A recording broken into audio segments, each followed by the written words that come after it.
Hello bachcho, let's read the question. The question says, figure first and second represent a structure of voids. Which of the following options is correct?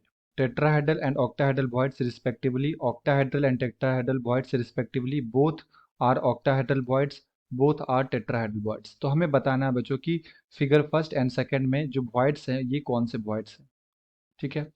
सबसे पहले बात करते हैं बच्चों की concept की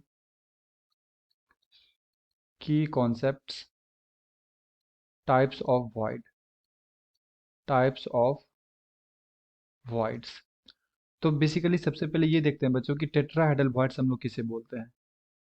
tetrahedral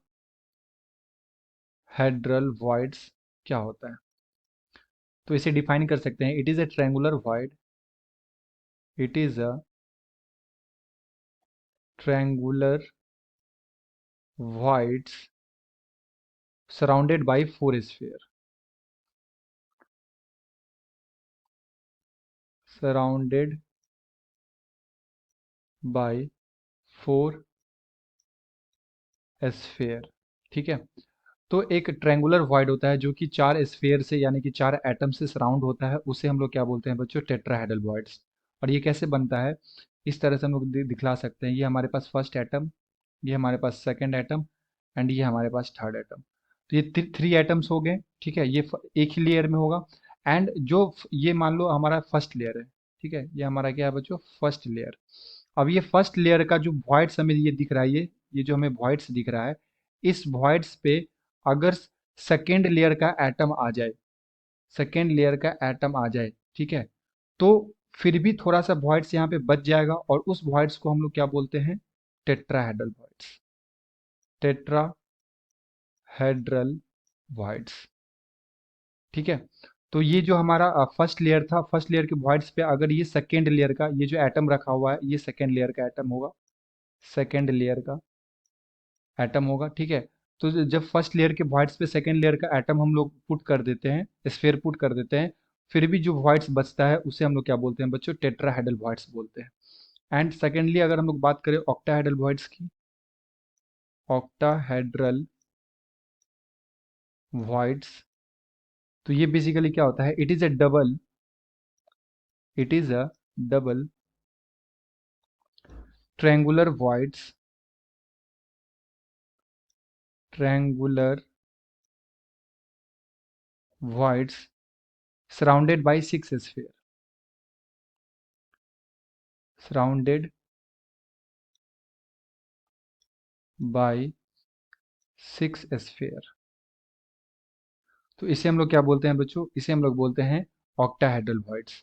octahedral voids कैसे बनेगा, ये अगेन हमारा क्या है, फर्स्ट लेयर, ठीक है। अब यहाँ पे जब सेकेंड लेयर हम लोग रख रहे हैं ना, तो इस तरह से रखेंगे, इस तरह से एटम को, सेकेंड लेयर के एटम को इस तरह से पुट करेंगे बच्चों, ठीक है। तो डॉटेड लाइन से रिप्रेजेंट कर देते हैं, ज़्यादा सही रहेगा। 1 सेकेंड,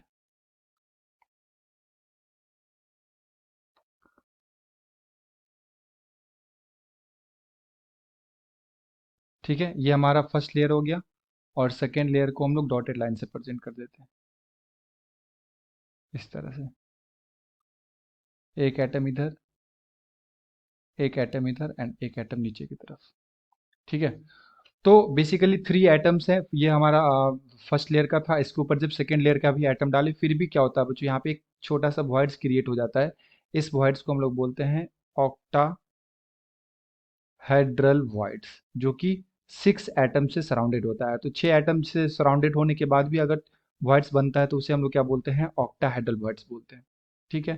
तो अगर हम लोग अब फिगर को ये देखें तो ये जो हमारा फिगर है, इसमें क्या हो रहा है कि ये हमारा फर्स्ट लेयर, अगर मान लें इसको फर्स्ट लेयर, ये भी फर्स्ट लेयर, ये भी फर्स्ट लेयर, और इसके ऊपर ये सेकेंड लेयर अगर हमारा रखा हुआ है एटम का, तो इसके बीच में जो वॉइड्स क्रिएट होगा बच्चों, ये कैसा हो जाएगा, हमारा ऑक्टाहेड्रल वॉइड्स।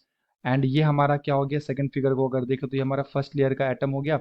एंड इसके ऊपर सेकंड लेयर के एटम को रखेंगे तो यहाँ पे जो वॉइड्स क्रिएट होगा इसे क्या बोलेंगे, इसे बोलेंगे टेट्राहेड्रल वॉइड्स। तो ये फोर एटम से सराउंडेड है एंड ये टोटल सिक्स एटम से सराउंडेड है। तो सिक्स एटम से जो सराउंडेड होता है उसे बोलते हैं हम लोग ऑक्टाहेड्रल वॉइड्स। एंड अगर 4 एटम से सराउंडेड होगा बच्चों, तो उसे क्या बोलेंगे, tetrahedral voids.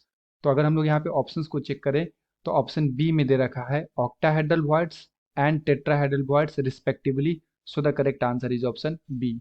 Hope you have understood it well. Best of luck. Thank you.